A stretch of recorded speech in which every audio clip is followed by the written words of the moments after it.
Bienvenidos a la tercera conferencia de la clase de predicación y adoración de la iniciativa latina. En esta clase que está expuesta a través de un PowerPoint para que ustedes puedan leer e internalizar los conceptos, vamos a estar hablando un poco más acerca de algunos de estos conceptos, como el culto, la liturgia cristiana y la relación con la cultura, mencionando un poco también cuáles son las dos ordenanzas que los protestantes evangélicos y nosotros, algunos de nosotros que somos bautistas, entendemos como obligatorias o mandatorias, que son las ordenanzas del bautismo y la Santa Cena. Vamos a comenzar entonces hablando de volviendo sobre algunos de estos conceptos, como el culto, la liturgia cristiana o la liturgia, y la relación con la cultura. Como ya explicamos en algunas de las clases anteriores, y para citar una vez más una definición del doctor Justo González, el culto es un proceso, un movimiento con el que quienes adoran se acercan a Dios, contemplan la gloria divina, confiesan sus pecados, reciben el perdón divino, escuchan la palabra de Dios y responden a ella.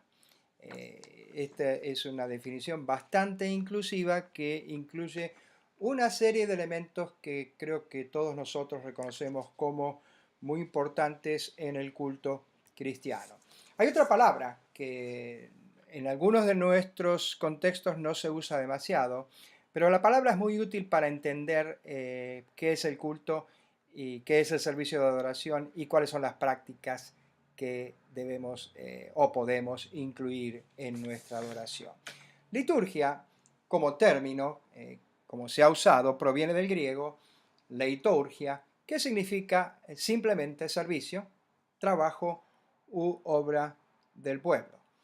Y en el contexto de la adoración cristiana se puede entender como el contenido, o sea, los elementos que constituyen el culto, que son ofrecidos en servicio a Dios en el acto de adoración. En ese sentido, la palabra liturgia es muy útil y no significa simplemente que es un proceso escrito, cerrado, escrito en un libro, determinado, ordenado y que deba seguir tal cual.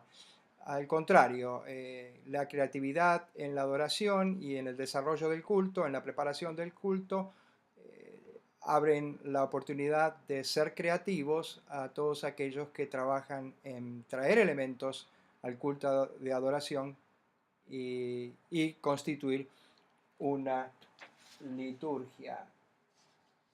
Bien, liturgia y culto están relacionados, y especialmente la palabra culto, con la cultura.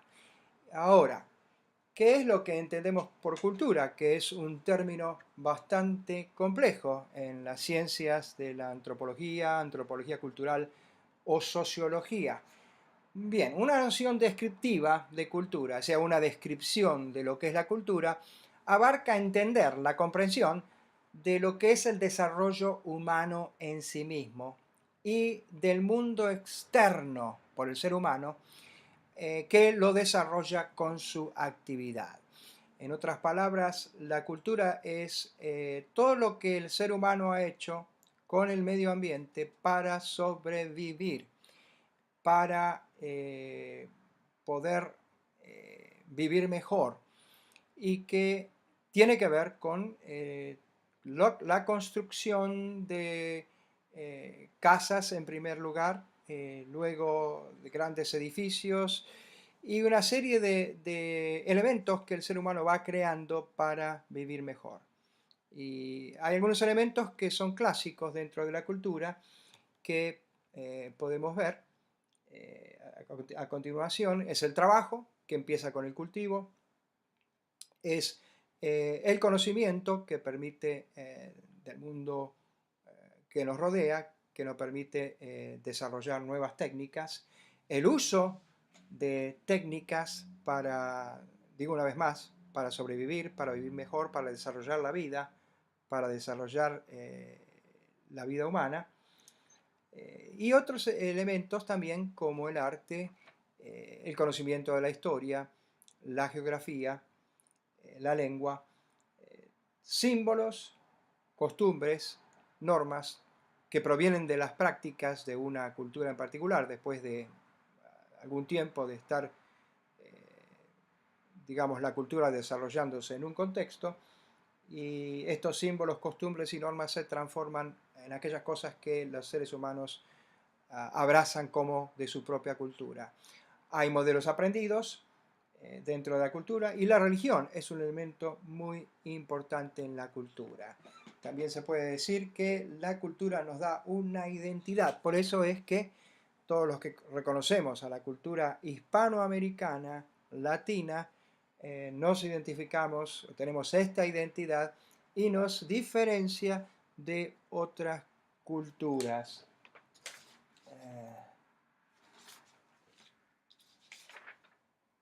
Bien, continuando con el tema del culto, la liturgia y la cultura, o sea, la relación de culto y cultura, el culto es parte del bagaje de la cultura.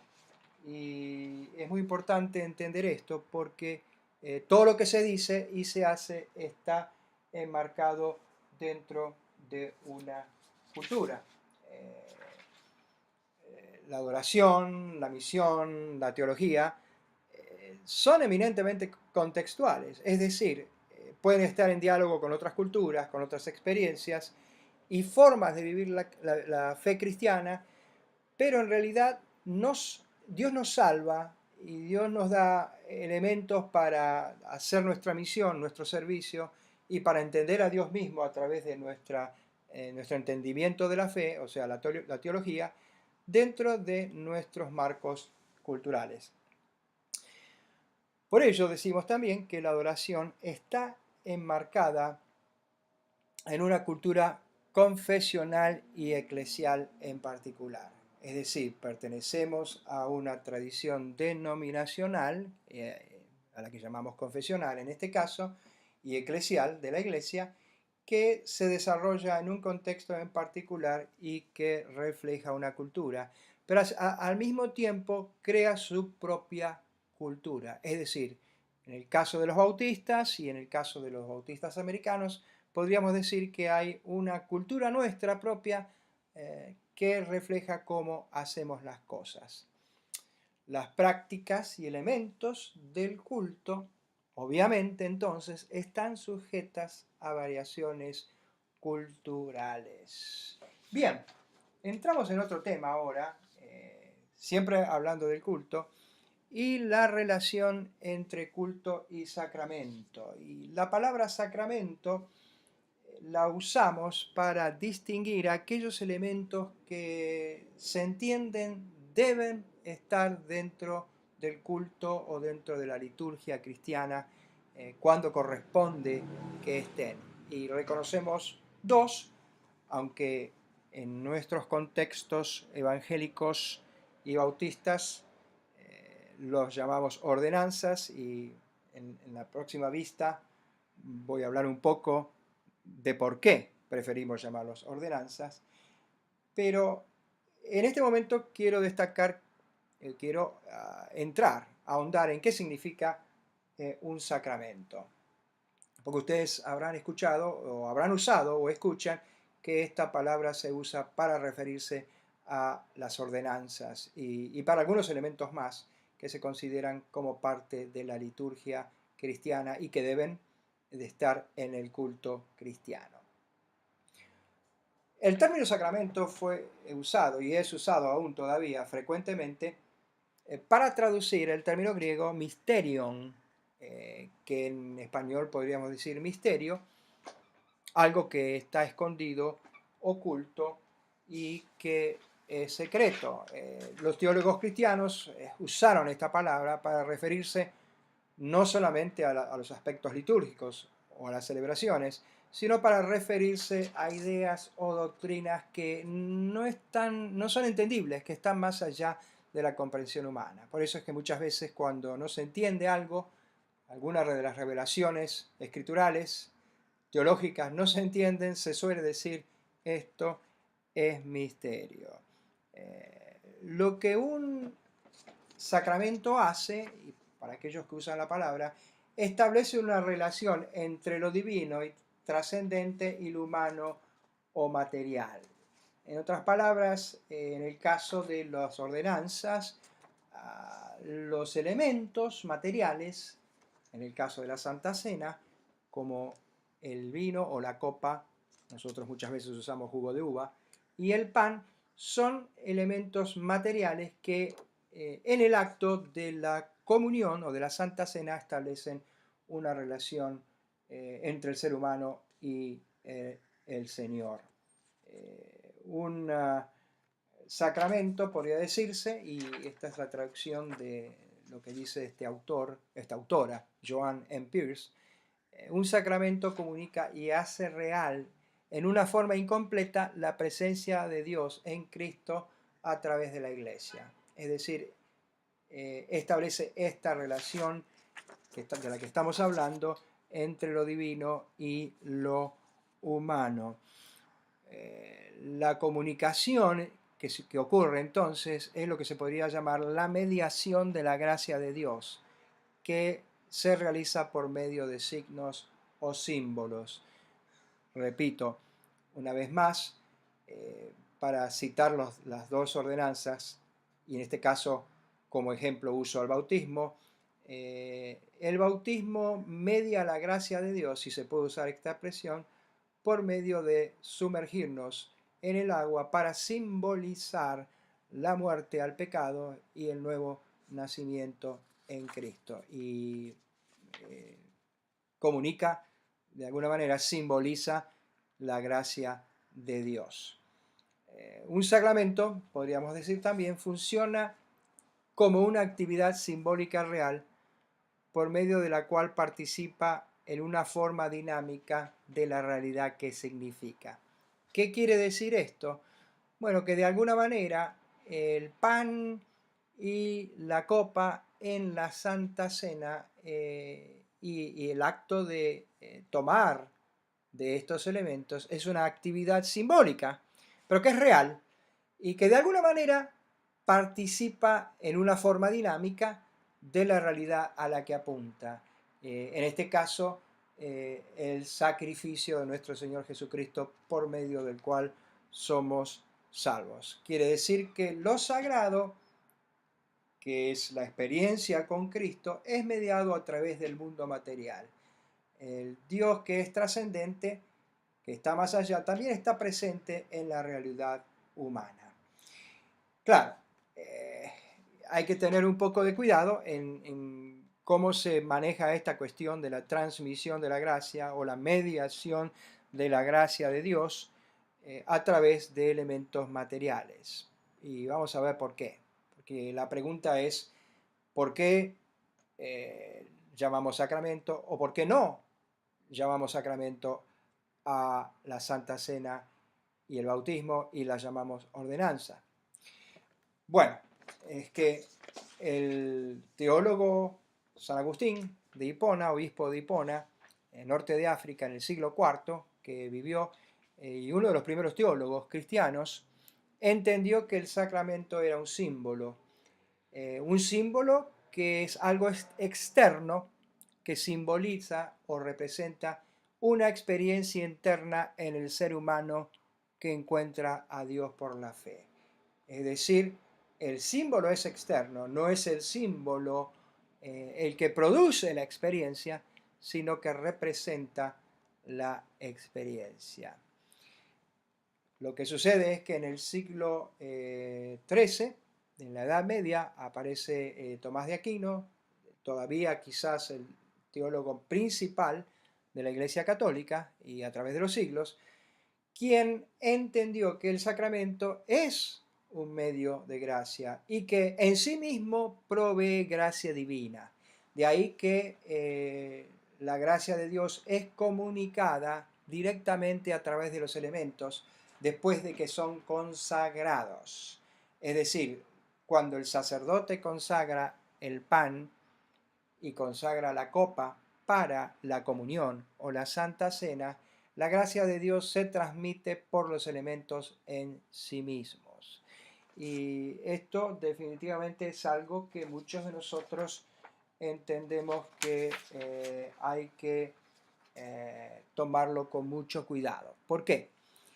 Porque nosotros preferimos llamar al bautismo y la Santa Cena ordenanzas para evitar confusiones, porque estas son símbolos materiales, sí, y apuntan en su materialidad a la experiencia y fe de encuentro con Dios, que es Padre, Hijo y Espíritu Santo, pero este encuentro se produce entre el ser humano y Dios, y que estos medios solamente simbolizan el encuentro. Es decir, en el acto de la Santa Cena, por fe, entramos en una relación con Dios y los elementos en sí mismos no son conductores o mediadores de gracia. Bien, cualquier pregunta que ustedes tengan con respecto a estos temas, podemos dialogarlas aún más en la clase cuando nos encontremos, o no tengan temor entrando en Moodle en hacer todas las preguntas que ustedes quieran hacer con respecto a este tema. Vamos a entrar entonces ahora en los elementos del culto. Bueno, dijimos que liturgia es obra del pueblo. Aquellos elementos que entran en el culto, que es como se entiende la palabra liturgia, deben ser parte del trabajo de lo que produce el pueblo de Dios en su deseo y en su trabajo de servir a Dios. Y como ya dijimos que la liturgia es el conjunto de elementos que sirven para guiar a una congregación a expresar su adoración en un encuentro con Dios, el pueblo entonces debe producir aquellas cosas o aquellos elementos que se deben incluir en la liturgia, que es parte de lo que se ofrece en el culto de adoración. Es importante distinguir liturgia de rito, y quiero acá en este lugar hablar un poco de esto, definir un poco qué es un rito. Se usa mucho la palabra, para muchos no es una palabra que sea conveniente, sin embargo tenemos muchísimos ritos y por ello quiero clarificar esto. El rito es un acto u objeto simbólico o conjunto de actos u objetos simbólicos que forman parte de un ritual, es decir, por eso es un conjunto de ritos de adoración o liturgia. Y un rito puede ser la misma lectura bíblica, la oración, el arrodillarse, y aquí les doy algunos ejemplos, ¿no? Ponerse de pie es un rito, arrodillarse, y nosotros nos ponemos de pie para la lectura de la palabra, y eso es ritual. Partir el pan es ritual, y muchas otras cosas que podemos incluir en la liturgia. Bien, pasamos entonces a los elementos del culto, y creo que esto es algo que todos nosotros conocemos, pero vamos a mencionar rápidamente algunos de ellos, elementos que pueden ser considerados en una liturgia de culto. La oración, y pueden ser oraciones espontáneas o escritas. Algunos creen que tienen que estar escritas y otros creen que no, tienen que ser siempre espontáneas. Bueno, esta es una discusión que tiene que ver mucho con distintas tradiciones, las más espirituales, las no tan espirituales, las menos racionales, las más racionales, en fin, no voy a entrar en esa discusión en este momento, pero ejemplos de oraciones son la invocación, invocando la presencia de Dios, llamando a Dios a que se haga presente de una manera especial en el culto, la confesión, y esa en ambientes evangélicos y protestantes siempre es privada del ser humano individualmente, la intercesión, la oración por los enfermos, por las necesidades, la oración de alabanza, que en muchos casos y en muchos lugares no se practica, la acción de gracias, que lamentablemente en muchos casos también se pasa por alto, y también la bendición, entre otras, ¿no? También podemos mencionar como elemento muy importante del culto la lectura o las lecturas bíblicas, que pueden ser espontáneas o pueden también ser siguiendo un leccionario que tiene la virtud de distribuir lecturas semanalmente que incluyan lecturas del Antiguo Testamento, de los Salmos, de Evangelios o de las epístolas también. Y hay otras lecturas que no son necesariamente bíblicas en el sentido literal, pero son en relación a la revelación de la Escritura o la teología de la Iglesia, que son letanías, credos y también los pactos de las iglesias, que las iglesias tienen. Ahora, aquí tengo otra lista de elementos que pueden ser considerados en el culto eh, de la iglesia. O mejor dicho, que pueden no, que son importantes en el culto. La predicación, y muchos de nosotros, para muchos de nosotros es central. Y si hay algo que es realmente sacramento en sí mismo, que es medio de gracia, y hay que decirlo con temor y temblor también, porque simplemente porque se predique la palabra no quiere decir que los que están presentes van a recibir gracia de Dios y van a recibir a Cristo y van a tener fe en Dios y acercarse a una relación con el Padre, el Hijo y el Espíritu Santo, pero por la fe y por el oír, a través de la predicación se puede decir que la gracia de Dios viene al ser humano. Es Dios el que abre la puerta, es Dios el que abre el corazón y entonces el ser humano se acerca a Dios. En este sentido, me atrevo a decir que es un sacramento para muchos de nosotros. Los cánticos o himnos, que hay muchísima variedad y que varían con la cultura. El bautismo y la Santa Cena, que ya los mencionamos, como las dos ordenanzas, que son elementos importantes en el culto. Se puede discutir y la discusión ha sido sin fin de cuándo o cuán, cuántas veces, cuán seguido, digamos, se tiene la Santa Cena, se sirve la Santa Cena en el culto y cuándo se realizan los bautismos. Y yo me prefiero seguir dentro del esquema de la libertad, dentro de lo que entendemos que es la política bautista, que cuando la iglesia local decide que debe tener la Santa Cena o bautizar.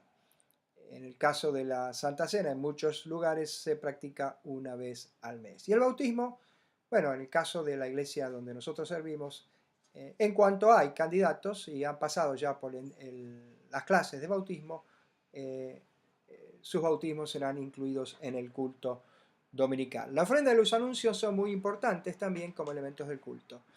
Y incluyo los anuncios porque hay mucha gente que preferiría que no estuvieran, porque a veces demoran mucho y le quitan el flujo espiritual al culto, pero valga decir que los anuncios reflejan la vida de la iglesia, por lo tanto no deben hacerse a un lado. La ofrenda es otro tema muy importante porque simboliza nuestra entrega a Dios, es como un sacrificio en el cual nosotros traemos a Dios solamente una parte, y también es simbólica a través del dinero, de lo que hemos recibido de Dios. Y estos son temas teológicos que se pueden desarrollar muchísimo más profundamente en la doctrina de la iglesia o la eclesiología. Algunas prácticas que no se usa mucho, pero yo he estado en iglesia donde las practicábamos al menos una vez al año o dos veces al año, es el lavamiento de los pies. Y lo hacíamos en Semana Santa. Es un símbolo muy poderoso de lo que Jesucristo hizo con nosotros, con sus discípulos, y también enseñó que lo hagamos los unos con los otros.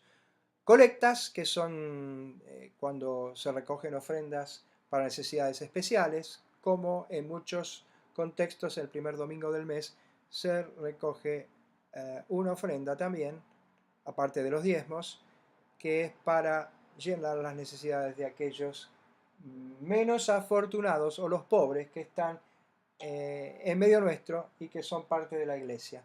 También, bueno, en contextos ya donde abundan los dones espirituales, testimonios, profecías, lenguas, y en el culto se dice claramente en las escrituras que tiene que ver quién interprete, y como ya hemos dicho, también teniendo en cuenta que debe hacerse con orden y con decencia. Y además, finalmente, entre algunos elementos, ustedes pueden crear otros o descubrir otros, la ministración a las necesidades. A través de la oración, ministramos a las necesidades de las personas. Y muchas veces a través de oraciones donde se imponen las manos en aquellos que se acercan a recibir la oración. Otro aspecto del culto, y en este caso hablamos de liturgias, de elementos que queremos incluir en cultos o cultos, en este caso, especiales. Y la boda, por ejemplo, es un culto. El funeral es un culto. Quinceañeras son cultos. Instalaciones, ordenaciones, dedicaciones, que pueden ser dedicaciones de niños, y esto es muy importante para muchos evangélicos y para nosotros los bautistas, son todas formas de cultos especiales que tienen sus liturgias especiales. Y no voy a entrar ahora en los detalles de cuáles son los elementos o los ritos o las prácticas que se incluyen en una boda. Yo creo que son bastante obvias para todos. Y finalmente se puede decir que hay un calendario que hay que tener en cuenta para servicios especiales, para cultos especiales, con sus liturgias también, con sus elementos especiales, como por ejemplo Semana Santa y Navidad, para mencionar los que practicamos la mayoría de los cristianos. Finalmente, vamos a pasar a la última vista, en la cual quiero traer algunas consideraciones para que pensemos. En primer lugar, que la liturgia es teológica, en el sentido de que puede ser temática, algunos dirían que debe ser temática sin perder espontaneidad. Por ejemplo, si vamos a estar predicando un sermón sobre la ayuda a los pobres o el hecho de que Jesús viene a sanar a los quebrantados de corazón y traer buenas nuevas a los pobres basado en el pasaje de Lucas 4:18, los elementos del culto pueden, y es conveniente quizás para muchos, que tengan una relación teológica temática con ese pasaje en particular. Y debe haber coherencia doctrinal. A veces cuando uno escucha sermones y va a cultos, las canciones van por un lado, la predicación va para la otra, incluso las predicaciones, y ya hablaremos de predicación, van por toda la escritura y a veces no tienen la coherencia que es conveniente. Es importante que en la preparación de cultos y elegir elementos litúrgicos para la preparación de cultos, que haya lugar para la creatividad en la preparación. Entonces, se puede hacer uso o se debe hacer uso del arte, ¿por qué no? Como drama, pintura, música, escultura. Son elementos que se pueden incluir y que frecuentemente muchos de ellos nunca se incluyen en alguno de nuestros cultos. Pareciera ser que no podemos salir de la música y de la música, de cierta música que nos resulta familiar, nos resulta conocida. El orden puede variar, no hay, repito, ningún libro escrito acerca del orden, pero digamos el orden de prioridad. Pero siempre es deseable que haya un orden o una idea de orden en el culto. El culto debe ser dirigido responsablemente. Para mí siempre ha sido muy importante el estatus emocional, espiritual, de preparación y de conocimiento de cómo se hace la tarea en los que dirigen los cultos. Yo no digo que esto sea forzoso para todos, pero en las iglesias en algunas de las iglesias que yo he pastoreado, de ninguna manera yo acepté que hubiera, como en lo que se dice en inglés, un roster, una lista de distintas personas que dirigen, si no están realmente preparadas. Siempre he preferido quedarme con uno o dos líderes de culto que en oración decidíamos y establecíamos que estaba preparado o preparada, si era una hermana, para dirigir el culto responsablemente. Finalmente digo que el culto debe ser balanceado en contenido y razonable en duración. Y estas son todas algunas consideraciones que considero yo que, valga la redundancia, son importantes para que el culto sea de bendición para los que participan y que honre el nombre del Señor. Muchas gracias. Si tienen algunas preguntas, si tienen preguntas, por favor no duden en contactarse conmigo.